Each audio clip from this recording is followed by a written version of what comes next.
Let's talk a little bit about practical matters about doing this in your home. Ask yourself, remember we looked at that old farmhouse, is the house that you're living in, is it appropriate for someone as they grow more frail? As we are today, most of us are okay. We can get up and downstairs and do all those things. But the house that we're planning on living in, is that the case?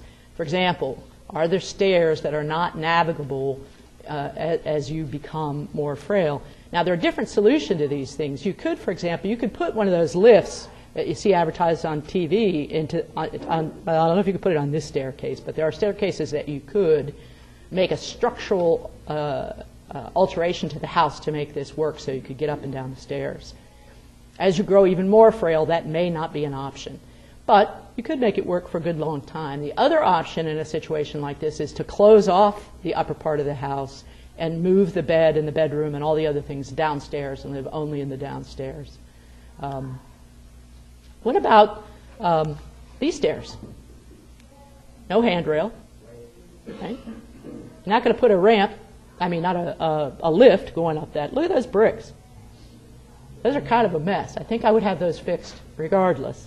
But that would be a pretty big obstacle to someone, certainly in a wheelchair, but even in a you know, who's unsteady on their feet. That's a very dangerous situation to have. But you could fix those bricks, and you could put a ramp on that. Right? There are people that build ramps, but it has to gradient. You can't just throw a piece of plywood down and hope somebody on a wheelchair is going to be able to get up it. Right? I've seen people do stuff like that. We talked a little bit about showers and how difficult it is and how really, really scary it is for many elderly people, so much so that they stop bathing altogether because this is such a scary situation that they would slip and fall and not recover from the injury, whatever it is. So this bathroom is not a very safe one. There is a little handhold on that soap dispenser there that might help you get in and out. But what about getting in? There's nothing here, right? And this, to sit on this, is going to be pretty slippery, and to sort of kind of turn around and get in there to get wet. There's no hose or handheld shower that you could use. Those are all alterations that you could change. You could do something about that to make that more workable. So these days, there are very attractive alterations that you can make. I don't know if you can see those or not, but that's a handhold built into a towel rack, right? And this one is built onto the soap dish. They have to be sturdy enough that they will hold your weight, right? It can't just be the normal roller on the toilet paper thing, because that's going to come right out in your hand, right? You can't pull yourself up on those kinds of things. But these are actually quite attractive. I mean, they come in different styles, too. And they have to be installed in such a way that they're sturdy enough to hold you if you begin to slip or you need to pull yourself up, right? Certainly with my body weight, it's got to be pretty sturdy. So you need banisters and things. What about things like the kitchen and the counter height? If you're in a wheelchair, you need to be able to get at things. And if the freezer is up here, that's kind of hard to do if you're in a wheelchair. So they now have ways that you can reach from the bottom to get at that. And there are ways that they now redo countertops so that they're low enough so you can continue to sit in your wheelchair. One of the problems my father had after he had been in hospitals and nursing care for 7 months, he was so debilitated that he could not stand for very long. He did not need a wheelchair. As long as he was moving, he could get a sort of head of steam up and move, but he could not stand. He did not have the strength to do that, either in his legs or in his core. So he could not stand long enough at the counter to make a sandwich, right? Which was tough. It was really tough to watch. And he wanted to be more independent, so we set up a counter that was lower, that he could actually sit in a chair or in the seat of his walker. He had one of those rollator walkers, and do whatever he needed to do in the kitchen. So there are alterations that you can make to make that work. Look for other significant barriers in the house. This does not look like a very significant barrier. This is one of those little bridges between a carpet and flooring right here. But if you are in a wheelchair and you are very frail and very weak, you will have trouble getting over that, right, without somebody giving you a little push. Believe it or not, trust me, that happens. People cannot get over those little barriers. Many of them are much steeper than that and harder to get over. They're big wooden things that sort of join the different sections of the floor. If this is something that you think you have some problems with, that the house is not going to be suitable, you can do a couple things. One, you can modify the house, or you can purchase newer construction that already has these considerations built in.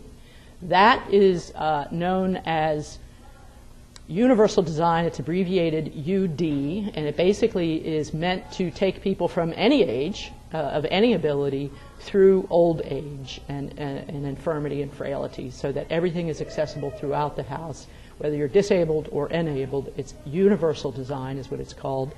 You should choose a contractor that specializes in UD if you're going to do this. There are several around. If you talk to me, I can give you the names of a couple. If you want good information about universal design, what it means, what sort of things you want to think about, there's a link at the Thomas Jefferson Planning District's website. It's in the slides if you pick up a copy. Lots of checklists and information and links to other resources. Their website is a wealth of information on this subject. If you do this, you want to make sure that it's cost efficient. In other words, you don't want to have to sell your existing home at a loss or at a price that is not going to allow you to purchase for the full amount of the purchase price of the new home, because you do not want to take on a mortgage and financing, mortgage insurance, and additional costs to do this.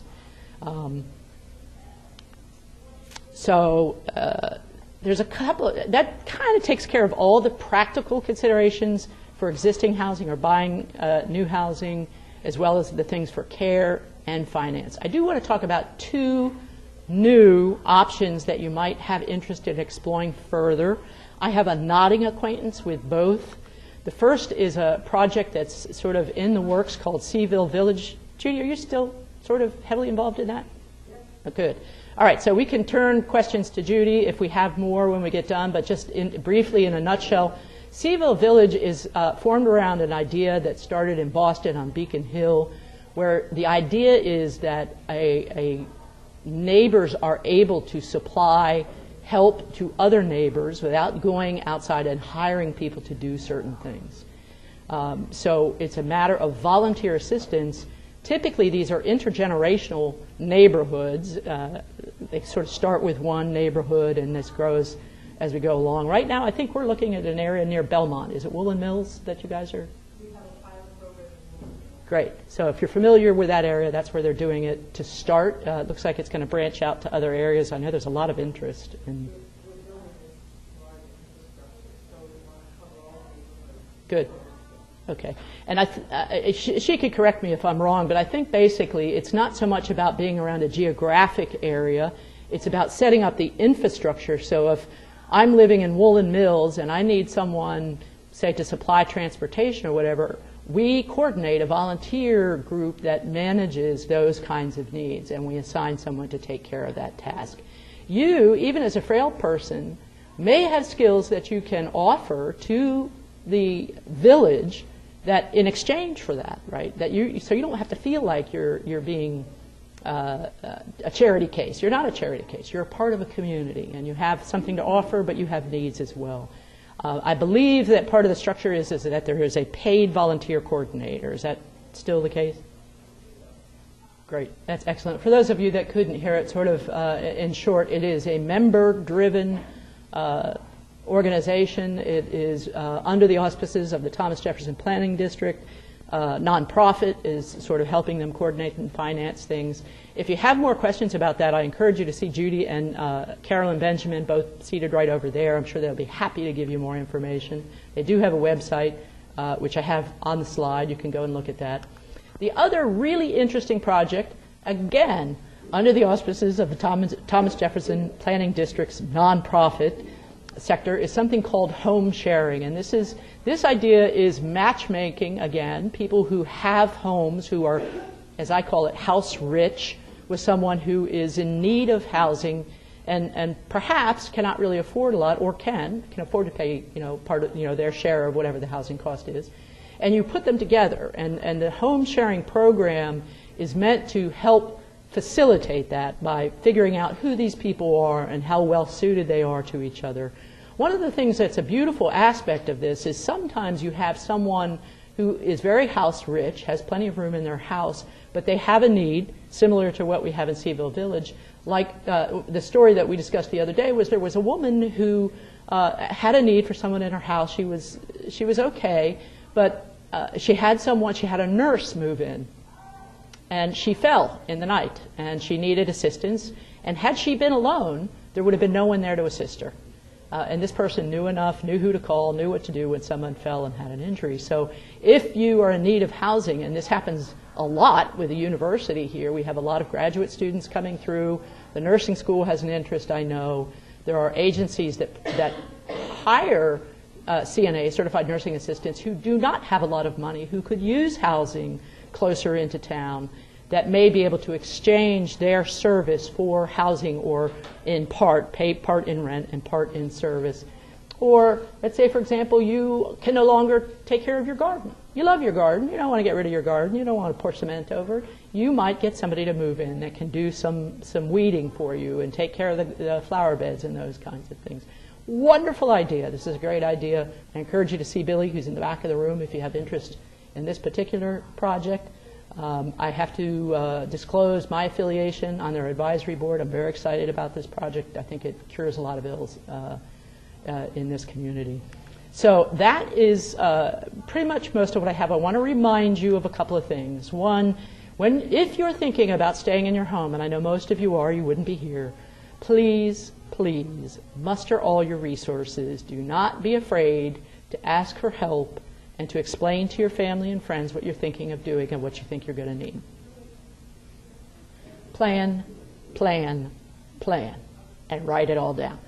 Okay? Because nobody's going to know what you want. If something happens to you and you're not able to explain this anymore, if it's not written down, nobody's going to know what you wanted. You also need to appropriately empower the people who are going to do these things for you. Get a power of attorney for someone you trust. Get an advanced medical directive for someone you trust. Get in place a DNR if you do not want to be resuscitated. You need to do all those things. You must be realistic about your finances.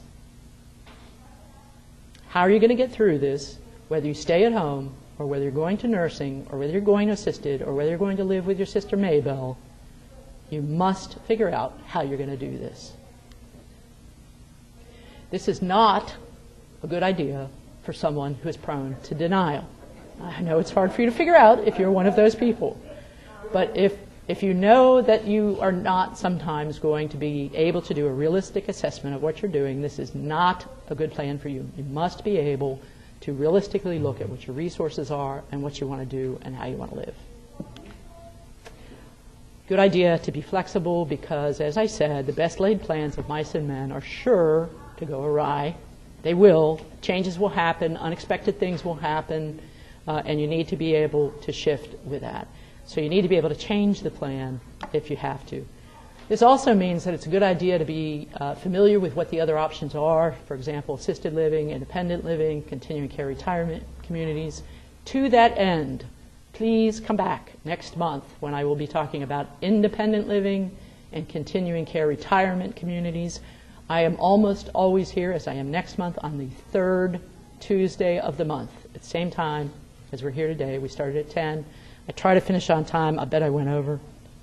Oh, not quite. Still got a minute. So I did pretty good. So please come for that. Following that, the next month I'll be talking about assisted living and nursing homes, the differences, how they're regulated, what you can expect. And I think that's it.